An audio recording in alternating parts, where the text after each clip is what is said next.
Okay, तो आज और देखते हैं एक बार क्या मूलानुपाती सूत्र और अनुसूत्र से रिलेटेड एक न्यूमेरिकल आंकिक प्रश्न। ठीक है, जो क्या बोलता है एक यौगिक में कार्बन हाइड्रोजन और कार्बन हाइड्रोजन नाइट्रोजन का भारात्मक अनुपात 9:1:3.5 है। ठीक है, पिछले वाले क्वेश्चन जिसमें पढ़े थे उसमें पहले से दे रखा था कार्बन हाइड्रोजन नाइट्रोजन या जो भी तत्व थे उसका परसेंटाइल पहले से दे दिया था। अब यहाँ पास परसेंटाइल ना देकर क्या दे दिया गया है, उसके अनुपात कितने कितने भागों में बांटा गया उसको। ठीक है, 100% का 9 भाग मिले हैं कार्बन को, 1 भाग मिले हैं हाइड्रोजन को और 3.5 भाग मिले हैं नाइट्रोजन को। देखो यहाँ पास भी क्वेश्चन में हमको परसेंटेज की जरूरत पड़ेगी, द्रव्यमान प्रतिशत की जरूरत पड़ेगी। हम इसी से निकालेंगे। कोई भी यौगिक होता है वो होता है 100%। कोई भी यौगिक होता है वो कितना होता है 100%। यहाँ पास जो 100% है उसमें से 9 पार्ट कार्बन को, 1 पार्ट हाइड्रोजन को और 3.5 पार्ट नाइट्रोजन को बांटा गया है। तो पहले देख लेते हैं टोटल कितने पार्ट में बटा है, टोटल कितना पार्ट में, सभी को मिलाकर कितना पार्ट में डिवाइड हुआ है। तो इसको सिंपली ऐड कर देंगे। तो सिंपली ऐड करेंगे तो क्या मिलेगा, 9 1 10 3 13.5। टोटल सभी को कार्बन हाइड्रोजन और नाइट्रोजन को मिलाकर 13.5 भागों में डिवाइड किया गया है।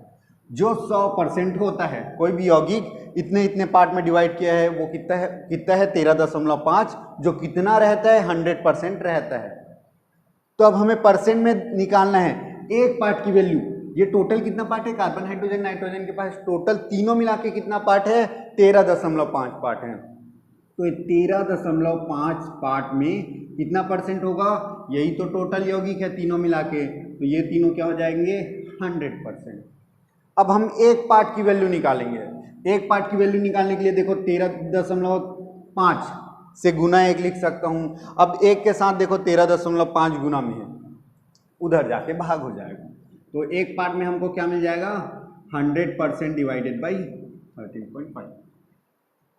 अब इसको डिवाइड कर देंगे। डिवाइड करने के बाद हमको क्या मिलेगा, एक पार्ट में कितना परसेंट होता है पता चल जाएगा। अगर एक पार्ट का परसेंट पता चल जाएगा तो 9 पार्ट में कितना परसेंट होगा वो भी निकाल लेंगे, एक पार्ट में कितना होगा वो भी निकाल लेंगे और 3.5 पार्ट में कितना परसेंट होगा वो भी निकाल लेंगे। क्लियर है? तो यहाँ पास बस डिवाइड करना है। ठीक है, तो 100 डिवाइडेड बाई 13.5 यहाँ पास कर लेते हैं। 100 डिवाइडेड बाई 13.5 कैसे डिवाइड करेंगे इसको। अब देखो सिंपली यहाँ पास पॉइंट को थोड़ी देर के लिए इग्नोर करो। नॉर्मली हम लोग जैसे भाग देते हैं वही चीज समझ के डिवाइड करेंगे। पॉइंट रहेगा, बस नॉर्मली ये समझेंगे कि हम लोग ये पॉइंट नहीं है। तो दोनों किससे डिवाइड जा रहे हैं 5 के टेबल से। 5 के टेबल से 5 दूने 10, 5 शून्यम शून्य, 20 बार गया 100। अब 135 है, ये दशमलव को अगर इग्नोर करें तो 135 है। ठीक है, लेकिन दशमलव को लेंगे, देखो कैसे लेंगे उसको। देखो 5 के टेबल से कितनी बार में जाएगा ये, 5 दूनी 10। कितना रिमाइंडर बचा यहाँ पास 3। नेक्स्ट डिजिट यहाँ पास लिखने से पहले देखो, नेक्स्ट डिजिट के जस्ट पहले क्या है पॉइंट।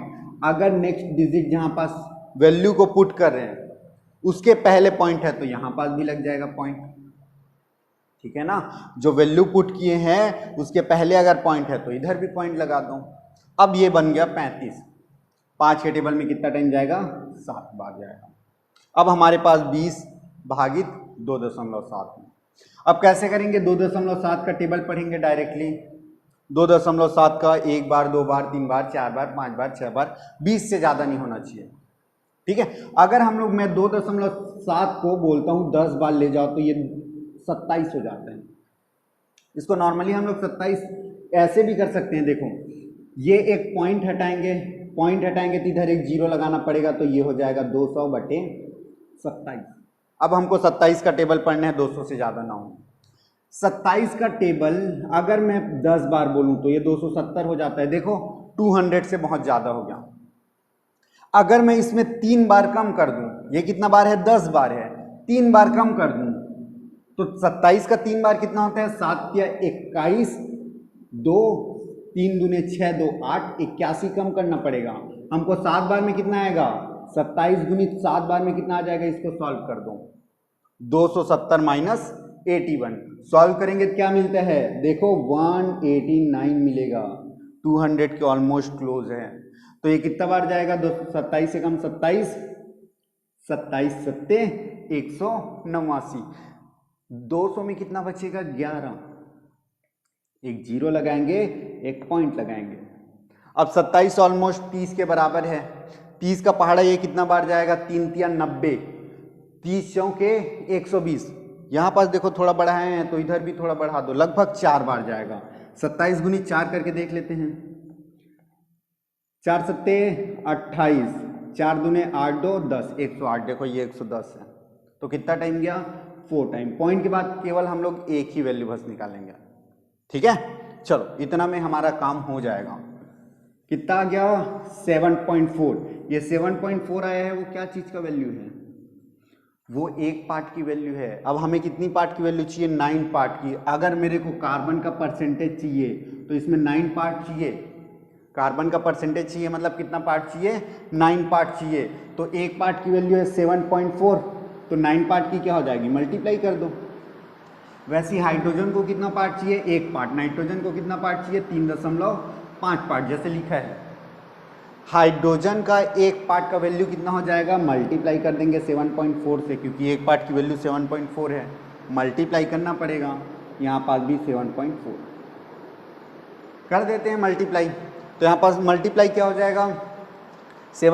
9 का टेबल पढ़ो 4 टाइम 636, 9 का 7 टाइम 63 और 3 66। पॉइंट कहाँ पास लगेगा? देखो पॉइंट के बाद टोटल डिजिट कितना है? पॉइंट के बाद एक ही डिजिट है, तो हमारा भी पॉइंट के बाद एक ही डिजिट बचना चाहिए। 7.4 का 1 टाइम सेम आएगा। अब यहाँ पास देखो क्या है? 7.4 है इंटू 3.5 है। मल्टीप्लाई कर दूँ किसी भी चीज़ का, अगर 5 टाइम, पहले 5 से मल्टीप्लाई करेंगे फिर 3 से ना, ठीक है। 5 से मल्टीप्लाई करेंगे तो इसको सीधा हाफ कर दो, तो इसका हाफ कितना होता है? 3 7 और 0। पॉइंट को इग्नोर करो, यहाँ पास पॉइंट है ही नहीं, मल्टीप्लाई करने के लिए पॉइंट है ही नहीं। लास्ट में पॉइंट की बात करते हैं, ठीक है। चलो 3 का मल्टीप्लाई करेंगे 12, 2 7 21 और 1 22, 0 9, ये कितना आ गया? 5 और ये आ गया कितना? 2। देखो पॉइंट के बाद कितना कितना डिजिट है? एक। यहाँ पास पॉइंट के बाद एक। टोटल पॉइंट के बाद कितना डिजिट है? यहाँ पास एक और यहाँ पास एक, टोटल कितना हो गया? 2।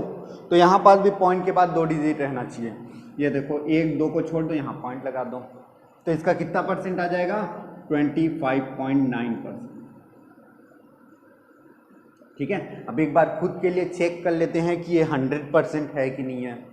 टोटल सब मिलाकर कितना परसेंट होना चाहिए? 100%। देखो 13 पार्ट है, 13.5 पार्ट, 9 10 3 13.5 पार्ट है। ठीक है। अब इसको डिवाइड करें, ऐड कर देंगे तो देखो कितना आता है? 6 4 10 19 का 9 हाथ का 1, 6 दूने 12 13 14 14 और 5 19 का 9, पॉइंट अपने जगह है। 19 में 1 6 2 8 1 9, 99.9% टोटल है, मतलब ऑलमोस्ट 100% है ना। पॉइंट के बाद हम लोग 2 या 3 डिजिट लेते तो एकदम और एग्जैक्ट आता। ठीक है, तो ये चीज़ इतना में काम बन जाएगा, चलेगा। ठीक है, चलो तो हमारा सभी चीज़ का परसेंटाइल आ गया। अब करते हैं न्यूमेरिकल। ठीक है, चलो द्रव्यमान प्रतिशत कितना कितना दिया है? कार्बन का कितना आ गया? 66.6%। अगला हाइड्रोजन का कितना आ गया? 7.4%। नाइट्रोजन का कितना आ गया? 25.9%। सिंपल। उसके बाद क्या बोले? परमाणु द्रव्यमान। तो कितना कितना होता है परमाणु द्रव्यमान? कार्बन का कितना होता है? उसके परमाणु क्रमांक से डबल, लगभग ऑलमोस्ट हर एक तत्व की बात करेंगे तो उसका परमाणु द्रव्यमान लगभग डबल ही रहता है। ठीक है, कुछ तत्वों में कम ज़्यादा रहते हैं। ठीक है, चलो तो कार्बन का कितना होता है? 6। द्रव्यमान कितना हो जाएगा? 12। हाइड्रोजन का एक ही क्रमांक रहता है, एक ही द्रव्यमान रहता है। नाइट्रोजन का कितना रहता है? नाइट्रोजन का रहता है क्रमांक 7। हाइड्रोजन, हीलियम, लिथियम, बेरिलियम, और उसके बाद क्या आता है? बोरॉन, कार्बन, नाइट्रोजन 7वां नंबर पे, और इसका कितना हो जाएगा? 14। यहाँ पास अब समझो क्वेश्चन को, कल भी किए थे, यही बात समझनी है। 66.6% का भार कितना है? 12। तो एक के लिए कितना परसेंट होगा? यहाँ पास 12 है। द्रव्यमान को सपोज मैं ग्राम में बोल रहा हूँ, इसको सपोज मैं ग्राम में बोल रहा हूँ, यूनिट यू बोल देते हैं, AMU एटॉमिक मास यूनिट। ठीक है, तो ये 12 यूनिट है। 12 यूनिट में कितना परसेंट आ गया? 66.6%। तो मैं अगर बात करूं 1 यूनिट के लिए तो कितना होगा? 1 यूनिट के लिए कैसे निकालेंगे? 66.6 को 12 लोगों को बांटेंगे। सपोज करो 66.6 कुछ है, कोई भी है, कुछ भी चीज़ है, खाने की चीज़ है, सपोज 66.6 परसेंटेज में खाने की चीज़ है, 12 लोग को बांटना है तो कैसे बांटेंगे?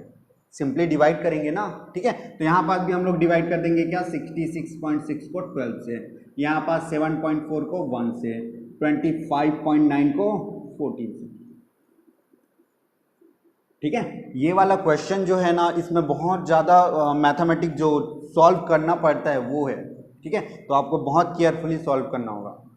चलो, तो 12 का टेबल 66 से ज़्यादा नहीं होना चाहिए, तो कितना टाइम जाएगा? 5 टाइम 60, कितना बचेगा? कैरी 6। नेक्स्ट डिजिट देखो, फिर से छापने से पहले 6 के पहले क्या है? पॉइंट, तो हम लोग भी लगा देंगे पॉइंट। कितना टाइम जाएगा?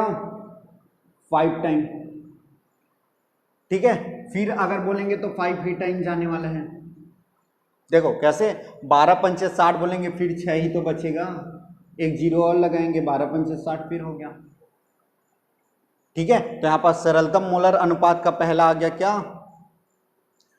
5.55। अगला वाला है, ये तो सेम रहेगा, 1 से डिवाइड किसी भी वैल्यू को कर दो सेम ही होती है।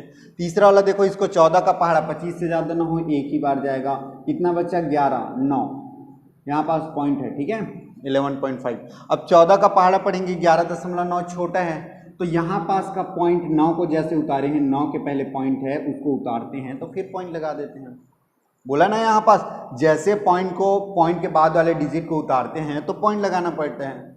अब 14 का पहाड़ा पढ़ो, 119 से ज़्यादा नहीं होना चाहिए, ठीक है। तो ये कितना टाइम जाएगा? लगभग 8 टाइम जाएगा। देखो 8 चौक 32, 8 एकम 8, 8 और 3 11, 112।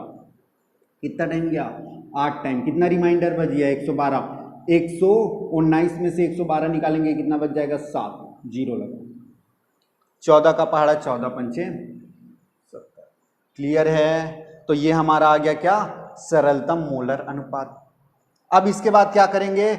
अब सरलतम पूर्णांक मोलर अनुपात निकालेंगे, मतलब सबसे छोटी वाली वैल्यू यहाँ पास ढूंढेंगे और उसी से सभी को भाग दे देंगे।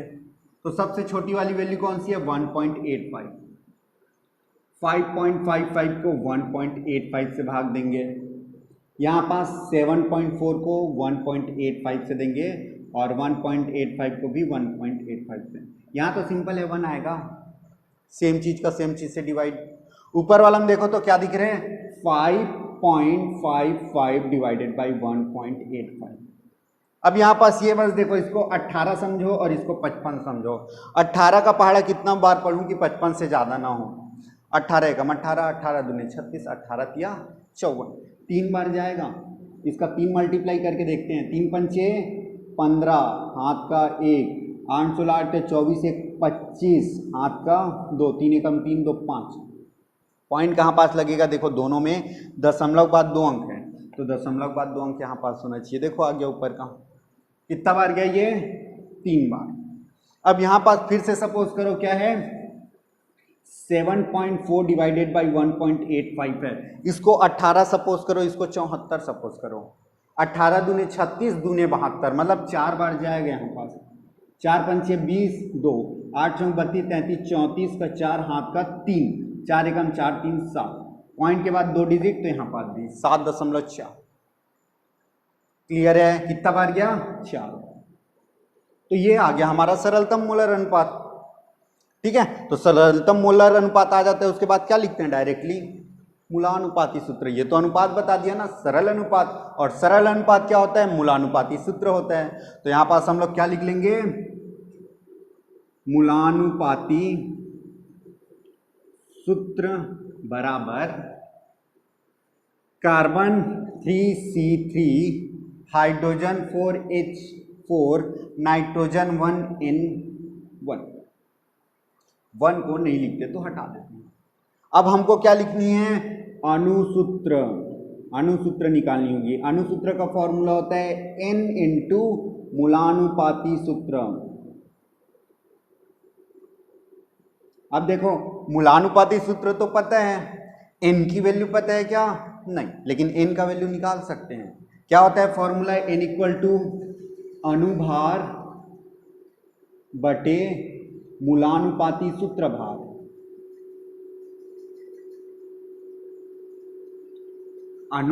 अनुभार दिया है क्या, देखो तो अनुभार क्वेश्चन में दिया होगा, ये देखो अनुभार दिया है 108, लिख देते हैं 108। मूलानुपाती सूत्र भार क्या होती है, जो सूत्र मूलानुपाती सूत्र दिख रहे हैं उसका भार निकाल दो, उसी को बोलेंगे मूलानुपाती सूत्र भार। C3H4 नाइट्रोजन का निकालेंगे। कार्बन का कितना होता है, कार्बन का देखो यहाँ पर लिखे हैं 12, 3 कार्बन है, एक कार्बन का 12 होता है, 3 कार्बन के कितना हो जाएगा 36, प्लस हाइड्रोजन, एक हाइड्रोजन का एक होता है, 4 हाइड्रोजन है तो 4, नाइट्रोजन का कितना होता है 14, और एक ही नाइट्रोजन है तो 14, जोड़ देंगे कितना आएगा 36 4 40 और 14 54, ये आ जाएगा 108 बटे 54। कितना बार डिवाइड जाएगा 2 टाइम। हमारी एन की वैल्यू क्या आ गई 2, वैल्यू यहाँ पास पुट कर दो, क्या हो जाएगा 2 इंटू करेंगे किसके साथ C3H4n के साथ, तो अनुसूत्र क्या आ जाएगा C 3 दूने 6, हाइड्रोजन का हाइड्रोजन 4 दूने 8, नाइट्रोजन का नाइट्रोजन यहाँ 1 रहता है, 1 2 2। क्लियर है, ये बस इतना ही सिंपल है। बस इस क्वेश्चन में जो लेंथी पार्ट जो है वो क्या है, कैलकुलेशन, शुरू से लेकर आखिरी तक हम लोग कैलकुलेट करते रहे। मेथड तो एकदम क्लियर है, हर एक क्वेश्चन में यही मेथड मिलेगा, लेकिन यहाँ पास इसका देखो कार्बन हाइड्रोजन नाइट्रोजन का जो परसेंटेज था वो भी नहीं दिया था, वहाँ से हम लोग स्टार्ट किए थे कैलकुलेशन का। तो यहाँ पहला कैलकुलेशन इतना दूर तक निकला, फिर कैलकुलेशन चल रहा है यहाँ पास, ये देखो फिर कैलकुलेशन, ये सॉल्व होने के बाद भी नहीं रुके, देखो फिर कैलकुलेशन। तो पूरे क्वेश्चन 4-5 मार्क्स का आता है, एक क्वेश्चन 4-5 मार्क्स का आएगा, ठीक है, और इतना तो करना ही पड़ेगा। क्लियर है, चलो एक और लास्ट क्वेश्चन देख लेते हैं, फिर एक आपके लिए भी मिलेगा, वो आप खुद से करेंगे, ठीक है। चलो ओके, तो क्वेश्चन क्या है, पोटेशियम दे दिया 26.6%, क्रोमियम दे दिया 30.22% और ऑक्सीजन है 38.18%। हमको देखो यहाँ पास कहीं भी पास अनुभार या वाष्प घनत्व तो नहीं दिया है, तो इसका मतलब अगर नहीं दिया रहेगा तो आपको अनुसूत्र नहीं पूछा जाएगा, ठीक है। अगर अनुभार या वाष्प घनत्व देता तो अनुसूत्र भी पूछा जाता। जितना डाटा दिया है उससे सिर्फ और सिर्फ हम लोग अनुसूत्र ही निकाल सकते हैं, सॉरी मूलानुपाती सूत्र ही निकाल सकते हैं, अनुसूत्र नहीं निकाल पाएंगे। क्लियर है, तो ये क्वेश्चन है पोटेशियम, क्रोमियम और ऑक्सीजन तीनों का परसेंटेज दे दिया 26.6%, 35.22% और 38.18%। क्लियर है, और क्या निकालना है बोले हैं, मूलानुपाती सूत्र निकालना है बोले हैं, ठीक है। एक आपके लिए क्वेश्चन है ये जिसमें Ag 70.13, N दे दिया 9.09 और O दिया है 20.78, मूलानुपाती सूत्र निकालना है। फिर से यहाँ पास क्या अनुभार या फिर वाष्प घनत्व तो नहीं दिया हुआ है, ठीक है, तो ये आपको निकालना पड़ेगा। क्लियर है, चलो ये क्वेश्चन करते हैं।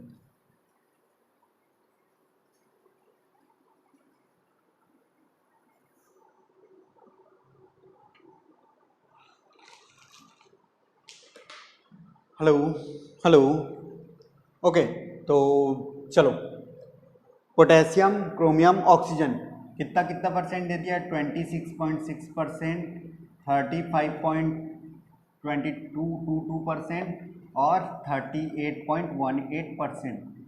अब सभी का क्या लिखना पड़ेगा, परमाणु द्रव्यमान कितना होता है पोटेशियम का होता है 19, क्रोमियम का कितना होता है, क्रोमियम का होता है 52, ऑक्सीजन का हम लोग पढ़ चुके हैं कितना होता है 16, ठीक है। अब यहाँ पास फिर से देखो, इसको ग्राम में सपोज कर लेते हैं या यूनिट, कुछ भी ग्राम ही है समझ लो, ठीक है। एक एग्जाम्पल के लिए ले रहे हैं, 19 ग्राम कितना परसेंट होता है, 26.6% होता है।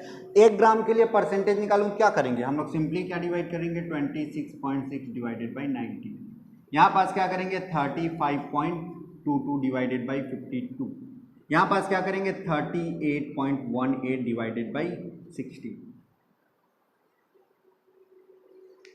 सॉरी पोटेशियम का 19 नहीं होता, 19 उसका परमाणु क्रमांक होता है, इसका होता है 39, परमाणु द्रव्यमान होती है वो कितनी होती है 39। क्लियर है, चलो ये हो गया 39।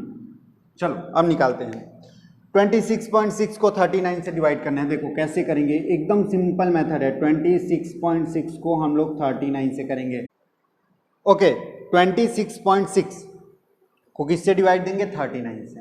तो सबसे पहले 2 को देखते हैं, जाएगा क्या 39 से? नहीं, पहला डिजिट 2 है, 2 उतारे, जाएगा क्या? नहीं जाएगा। अगला डिजिट 6, जाएगा क्या? फिर से नहीं जाएगा। अगला डिजिट जैसे उतारेंगे उसके पहले पॉइंट है, तो हमको भी लिखना पड़ेगा सबसे पहले पॉइंट। अब 39 को कितना टाइम? 266 से ज़्यादा नहीं होना चाहिए। तो देखो इसको ऑलमोस्ट 40 मानो, लगभग 40 है ना, एक कम है, 40 मानते हैं, क्योंकि 40 का किसी भी चीज़ से भाग देने में ज़्यादा दिक्कत नहीं होती। तो इसको 40 समझ के इसको भाग देते हैं। कितना टाइम जाएगा? 4 एकम 4, 4 8, 4 4 12, 4 4 16, 4 5 20, 4 6 24, 4 7 28, 28 तो ज़्यादा हो गया, 26 चाहिए, 28 ज़्यादा हो गया, तो कितना बार में जाएगा? 4 6 के 24। यहाँ पास देख लेते हैं ना, 6 बार में कितना जाएगा? 6 निया 54, 6 तिया 18, 5 23, 6 बार में कितना चला गया भैया? 234। बचा कितना? 6 में 4 2, 6 में 3 3, 32 बचा, 39 है। क्लियर है ना? चलो अब 39 को फिर से 32 से भाग देंगे तो नहीं जाएगा, सॉरी 32 को 39 से भाग देंगे, नहीं जाएगा, फिर एक जीरो लगा दो। अब इसको फिर से 40 मान लो, कितना टाइम जाएगा? 40 अगर मानेंगे तो 4 निया 32, 9 बार जाएगा। देख लेते हैं 9 से मल्टीप्लाई करके।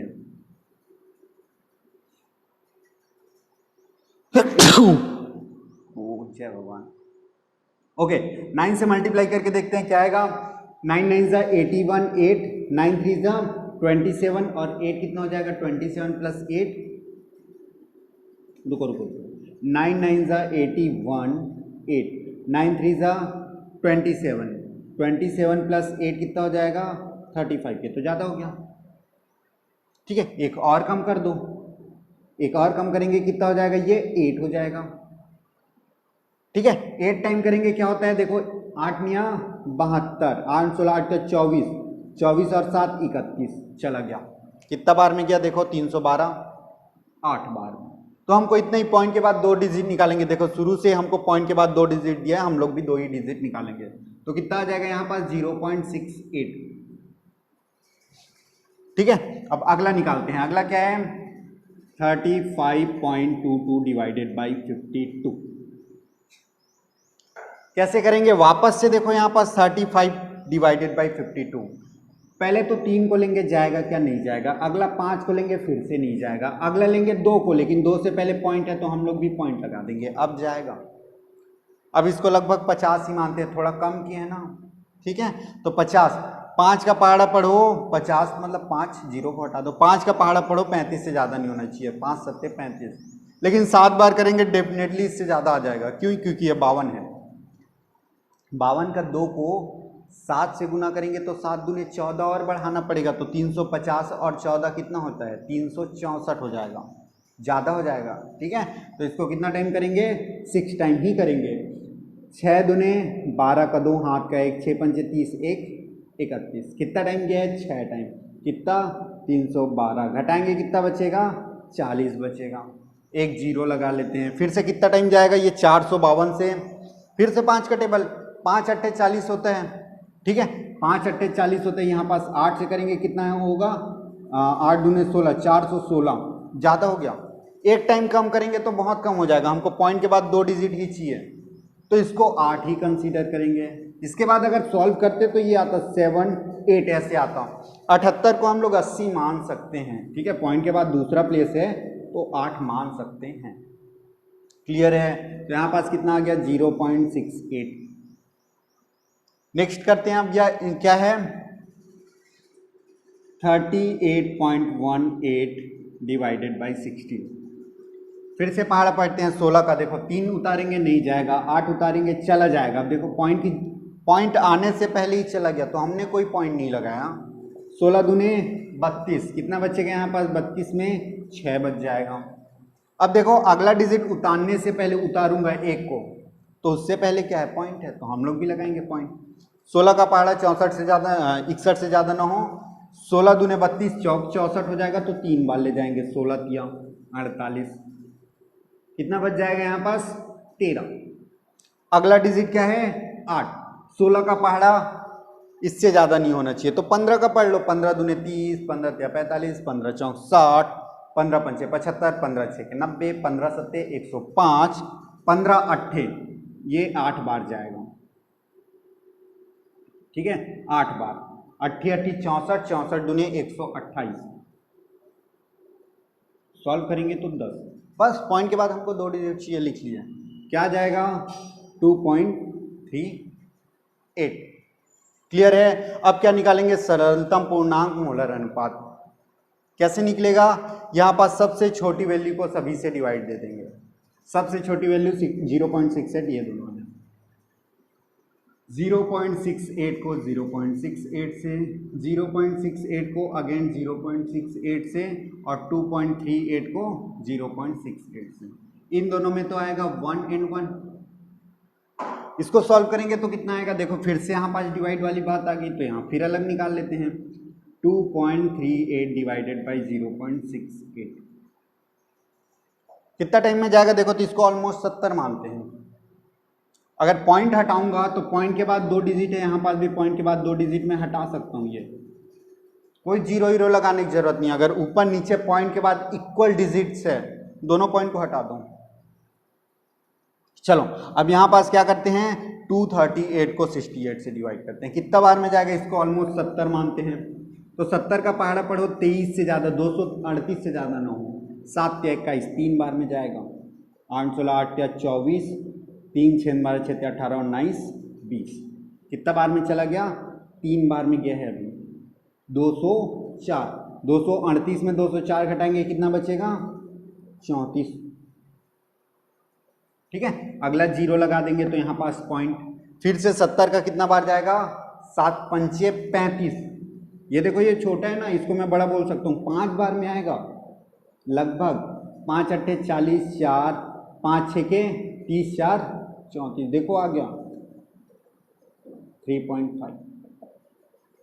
क्लियर है। अब देखो एक यहाँ पास एक यूनिक चीज क्या है, देखो सरलतम पूर्णांक मोलर अनुपात। हमने अभी तक देखा था क्या आया था, सभी के सभी प्राकृतिक संख्या आई थी, 1 2 3 4 5 6 ऐसा टाइप का। यहाँ पास देखने क्या मिल रहा है, देखो 3.5, तो इसको भी प्राकृतिक संख्या ही बनाएंगे। कैसे बनाएंगे, मल्टीप्लाई कर दो, कितना मल्टीप्लाई कर देंगे कि पूर्णांक बन जाएगा, पूर्ण संख्या बन जाएगी 2 का। तो 2 का यही पास बस नहीं करेंगे, सभी को 2 का मल्टीप्लाई करेंगे, तो ये हो जाएगा 2, ये भी हो जाएगा 2, और ये हो जाएगा 7। हो गया, हमारा सरलतम पूर्णांक आ गया। अब लिख सकते हैं क्या, हमको जो चाहिए वो क्या चाहिए, मूलानुपाती सूत्र, ठीक है। K2 CR2 O7, K2 CR2 O7। Clear है, ये हमारा मूलानुपाती सूत्र आ गया। अणुसूत्र के लिए यहाँ पास वाष्प घनत्व या अनुभार का होना बहुत ही आवश्यक होता है। क्लियर है, जो कि यहाँ दिया नहीं है। तो यहाँ पास कैलकुलेशन एकदम सिंपली आपको समझना पड़ेगा, कैलकुलेशन अच्छे से आना चाहिए, तभी जल्दी निकलेगा, नहीं तो यही कैलकुलेशन के कारण आप बहुत टाइम वेस्ट कर दोगे, ठीक है। तो प्रैक्टिस करो इसके लिए, एक क्वेश्चन आप ही करो, ये फॉर स्टूडेंट AG, N और O का परसेंटाइल दे दिया है, मूलानुपाती सूत्र निकालना। क्लियर है। चलो तो आज के लिए बस इतना ही करते हैं, अगला पढ़ेंगे नेक्स्ट टॉपिक।